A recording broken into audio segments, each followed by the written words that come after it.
What's up, guys? Today on the channel, I want to talk about 3 Amigos. You guys know where this video is going. You guys know where it's headed. I just want to announce right now that 3 Amigos, the podcast I am on every 2 weeks, that's been going on for almost a year. I'm making the show go on an indefinite hiatus. Let's just say that. It's definitely a decision from me. It wasn't from the guys. It was 100% for me. And that's why I'm making this video, to kind of explain and kind of get shit off my chest and just rant about shit that's been on my mind. So yes, I am going to go on an indefinite hiatus. I don't know if that means like we'll do the show again or not. Like, honestly, I don't know, because right now the number one thing is I'm trying to pull myself away from OneUp, like big time. I'm not saying I'm not going to do OneUp content. I love the brand. I love the cabinets. I'm a retro guy that loves arcades. Like, this shit is fun, but I definitely want to pull away from being too close to like people that are close to the company, or just too close where I can't express my opinions myself. And also too close means like just not doing live streams anymore, like getting away from that, just doing my own content how I feel. Like the whole live streaming thing, I'm trying to pull away from. Yes, I do want to do laundromats because that doesn't have anything to do with OneUp, but that does mean that I wanted out of WRP. Does that mean I'm out right now? No. We'll see how it goes. Let's just say that I had a talk with my boy and it was emotional. Let's just see how this goes. But as of right now, like, I was just trying to pull away, and it's a decision that I'm going to stick with right now. Is I need to focus on making content on this channel, and I need to focus on my opinions being my opinions and not altered by people that I'm around or a company that's too close. And that's the biggest thing why I want to pull away from OneUp. Like I said, I'm a fan of the company. Like, a company's going to do what a company's going to do. I realized a long time ago, I told myself, these guys aren't my friends. They're businessmen. They're going to do what they do, and I don't see anything wrong with it. But what I do see something wrong with is the content creators, whether it's with that fighting game group or whether it's with a whole group of creators so they can sell out their warehouse and be salesmen for free. And that's one thing that I felt the company did during their warehouse sales. Like, all the YouTubers were together having time slots, selling, including me. I happen to be one of them. Hey, buy Big Blue. It's my favorite cabinet, which it is. I was telling the truth, but I wasn't going to go on stream saying, hey, man, that control panel is too low and slanted. If you got carpal tunnel, that shit's going to kick in. We're old, guys, but it's a good cabinet. It really is. But, you know, I'm not going to say shit like that. But I felt like I was being honest. They didn't tell me to say nothing or whatever. But when you're around this atmosphere of people, just like, you kind of know to not say the bad. They never tell you that, but you just kind of know. So I felt like I remember I was like, oh, man, I want to be honest, but I can't. And once you get in that situation, you start feeling a certain way. You start feeling like this isn't for me. And for me personally, it really isn't. And when I noticed it was when my boy Moat, I'm not talking trash about Moat, but I didn't like what he did. And I don't hate him or nothing. We're cool. But I'm just saying, like, for me, like my values, I didn't like the way he approached the situation. I know he made a Facebook group of Marvel vs. Capcom 2. He made a trip to Vegas when it was going to get announced, paid all that his own money. I did the same thing, but I actually went because I knew the boys were going to be there, and I wanted to go to Evo.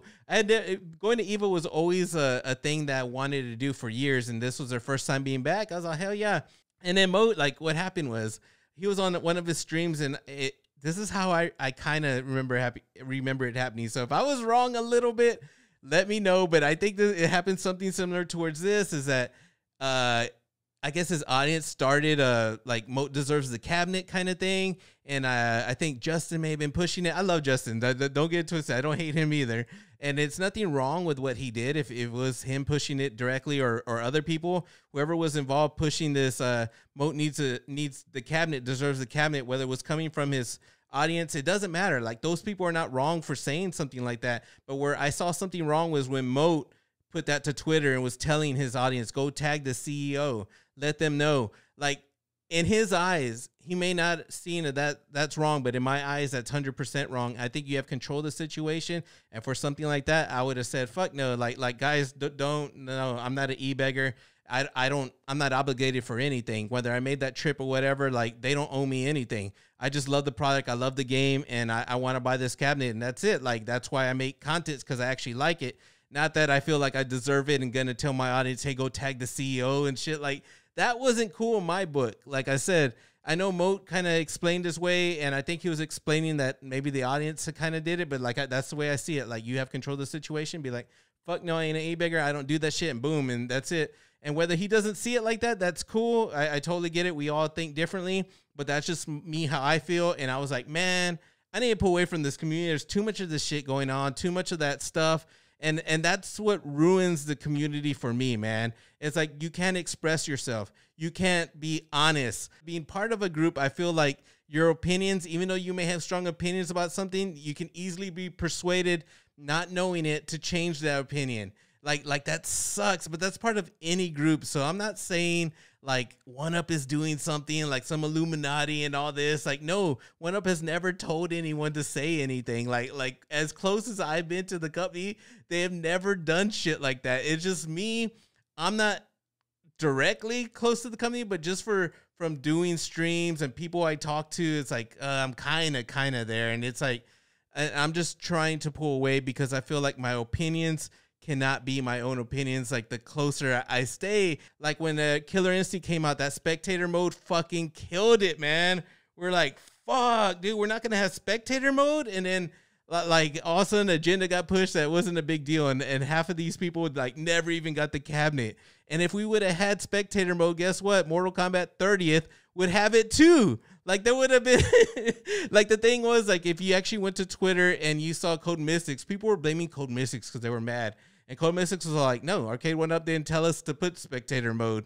Like, we can do it. They even said they did it with the Steam version of KOF 98, but Arcade OneUp didn't pay them to do it. So it's funny because I actually thought they wouldn't mess that up again. And they did it with Mortal Kombat 30th, and that's not the only thing. The screen is messed up. The input lag is horrible. Like, that input lag is really bad. It makes the online, like, not enjoyable. And I have no one to blame but OneUp. I don't want to blame the developer because I know the developer for that knows what he's fucking doing. He's a badass. But I believe he developed that on another board. And when OneUp came around, it was like, dang. I think they went another way around, which made it to a bad experience. And that's what sucks. I really wish that would have, I think that would have benefited from spectator mode. But I guess we weren't loud enough. We let it slide.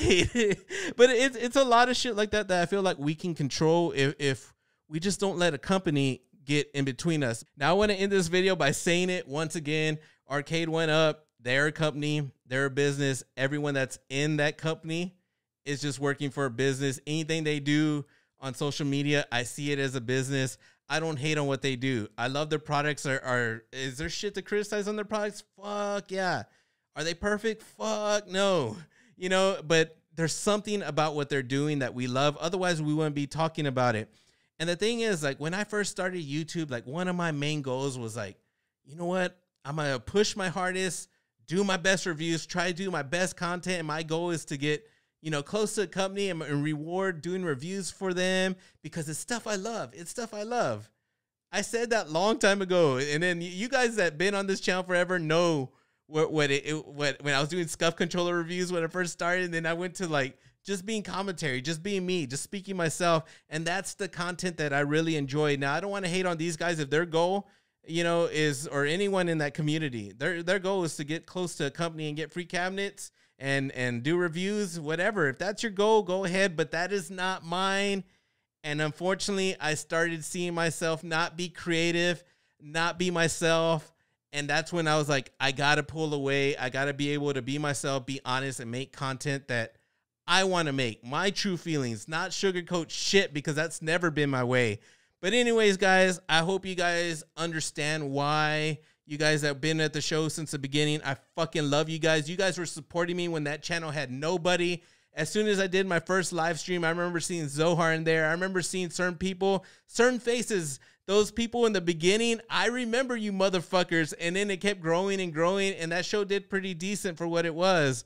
But we almost made it to a year, and I never wanted to imagine what it's like not doing 3 Amigos. I never wanted to imagine that, but naturally, things happen for a reason. And I do see myself wanting to be more me. I do see the mistakes in myself I was making. Now, I'm not throwing shade at these guys.